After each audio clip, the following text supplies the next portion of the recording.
Matapos po unang madihado ang Israel dahil nga po sa biglaang pag-atake nitong Hamas. Ngayon, baliktad na po ang sitwasyon. Mukhang itong Hamas naman ang naninilikado mga sangkay dahil nga po buong puwersa o isang malaking puwersa ng Israel Defense ang ngayon mga sangkay nakapalibot na sa kanila. At ayon po sa report, 300,000 soldiers umano ang nakapalibot na sa Gaza at wala pong malusutan itong Hamas.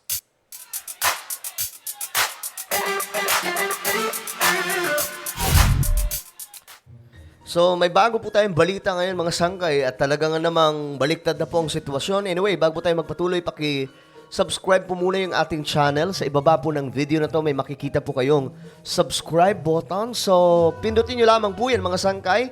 Then click the bell and click all. Ulitin ko, click the subscribe down below, click the bell and click all. At kung kayo ay nanonood sa Facebook, huwag niyo pong kalimutan na i-follow ang ating Facebook page.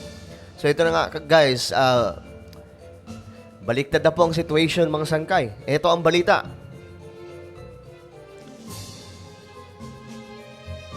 Ang isa sa pinakamalakas na pandigma ng Israel, mga sangkay, ay narito na nga sa Israel. Ayun po. Nagdala umano ito mga sangkay ng napakaraming mga malalakas nagkagamitang pandigma, mga high-tech, mga sangkay, at syempre, papunta na rin po doon ang military ng United States of America.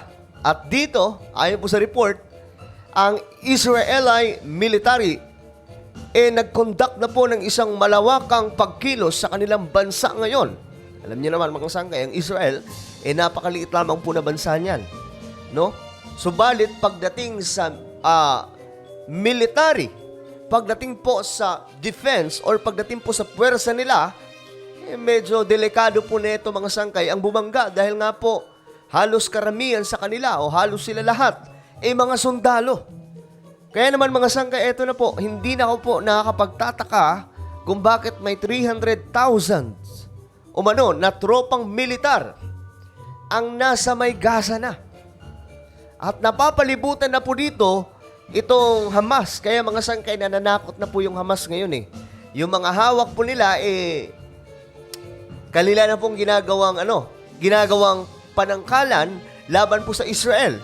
Na kapag hindi tumigil ang Israel, kanila pong tutuluyan mga sangkay. Ngayon ito nga po ang report. Ang Israel ngayon talagang puspusan ang kanilang ginagawa para putugisin itong Hamas. Ayon mo sa balita, wala po silang ititira. Mambihira, ititirang miyembro. Kahit na isang miyembro ng Hamas, talagang lahat sila mga sangkay mananagot. Ayan 300,000 Israeli troops assemble at Gaza border para daw po siguraduhin na ang misyon nila magtatagumpay. Israeli troops are assembling on the Gaza borders as they reportedly prepare for a ground invasion. Israel Defense Forces spokesperson Jonathan said 300,000 army are at the border along. May mga dala po sila ng tangke na panggera. Ganito na po ang nangyayari. Ito nga po mga sangkay, nahahanap po tayo ng video. Napakarami po niyan mga sangkay na nagbalita na mayroon nga pong 300,000 na mga tropang militar ang nakapalibot sa Gaza. At ayon po sa balita, napapalibutan na po ito at kontrolado na po mga sangkay itong lugar na unang pinasok nitong Hamas. Kaya yung Hamas ngayon mga sangkay, yung umiiyak, gusto na po nila ng, gusto na po nila mangyari na magkaroon po ng usapang pangkapayapaan. Kaya nga lang, ayaw po ng Israel. Eto mga sangkay, panoorin po natin ang balita.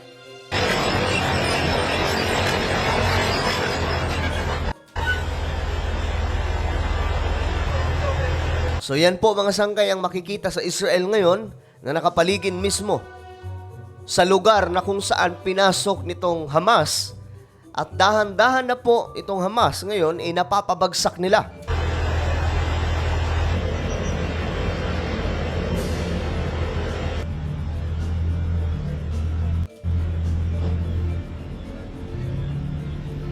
So ito itong nakikita po natin ay sa may Gaza. Yung border ng Gaza, para daw po walang makalabas, pinalibutan na po nila. Imagine mga sangkay 300,000 na mga sundalong militar o sundalong Israeli ang nakapalibot dyan, kung gaano karami yan. Maliban pa po yan mga sangkay sa nakabantay na mga kasundaluhan sa buong paligid ng bansang Israel, sa bawat border. Kasi nga po may banta na susugod na po doon yung Lebanese, ano pa ba, mayroong Egypt, Syria. So talagang pagtutulungan nila itong maliit lamang na bansang Israel. And remember mga sangkay, ang bansang ito bagamat maliit lamang, talagang hindi po sila pinababayaan ng Diyos. Ilang beses na po ginawa sa kanila yan.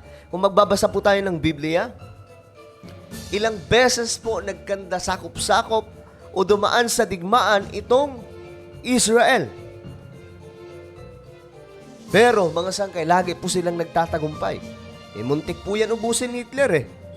Diba? Kung maalala nyo mga sangkay, ang Holocaust, ang pagkakaalam ko na numero noon, umabot po ng 6 million na mga Jewish ang muntikan ng talagang pinabagsak sila ni Hitler. So ayun nga po sa report mga sangkay, kinukumpara po ito noong panahon na nagkaroon po ng pagtugis sa kanila si Hitler, itong ginawa ng Hamas. Kaya naman hindi po sila papayag na maulit muli ang ginawa sa lahi o sa mga anak ni Jacob.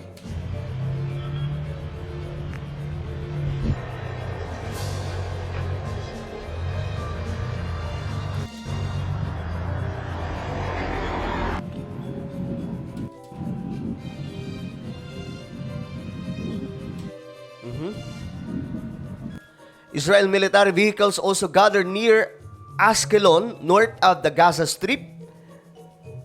Ito na nga po mga sangkay. Ang kanilang goal ay talagang mapalibutan yung buong lugar para po wala po talagang malusutan itong Hamas. Imagine mga sangkay, baliktad na po ang situation ngayon. Talagang kahit po may mga hawak itong Hamas na mga sinasabing bihag nila mga sangkay, wala pa rin. Hindi pa rin po uubra yan sa Israel dahil nga po, ayan, nagpakita na po sila ng puwersa at talagang ang gusto mangyari ng Israel, buong puwersa ng Hamas, masakote po nila.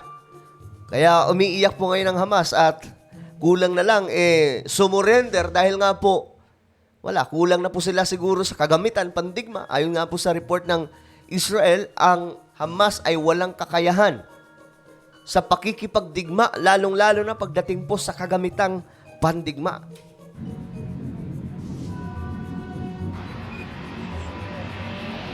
Yan po yung mga nakapalibot na ng mga tangke na pandigma.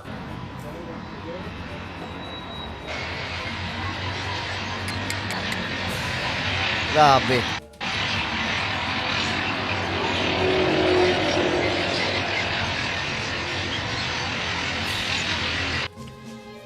So, mga sangkay, pagdating po sa prophetic time, ang tinitingnan po talaga ng marami sa mga Kristiyano ay ang Israel.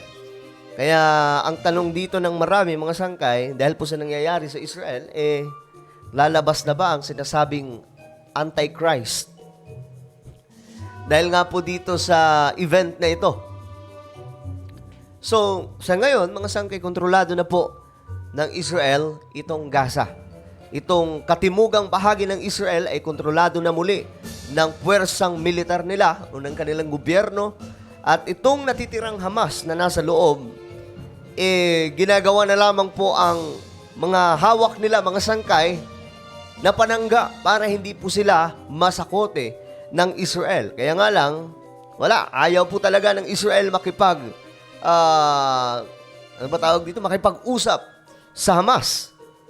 Ang gusto po nilang mangyari, masakote lahat ng pumasok na Hamas. Ewan ko lang kung pumasok lang o pati yung mga nasa labas mga sangkay na nagplano na ito. Kasi ayon po sa mga information na lumalabas, ang Iran, ang utak kung bakit bigla ang nagkalakas ng loob itong Hamas na pasukin ang Israel. So ano po ang inyong opinion mga sangkay tungkol po dito sa nangyayari na mayroon pong 300,000 umanong mga kasundaluhan na ng Israel ang nakapalibot sa lugar na kung saan nandun po ang Hamas at hindi na po ang Hamas ngayon makalabas sa kanilang kinalalagyan. Just comment down below. And now guys, I invite you to please subscribe my YouTube channel, Sangkay Revelation. Hanapin nyo lamang sa YouTube. At kapag nakita nyo na, click the subscribe, click the bell, and click all. Ako na po ay magpapaalam hanggang sa muli. This is me, Sangkay Janjan. Palagi nyo pong tatandaan that Jesus loves you. God bless everyone.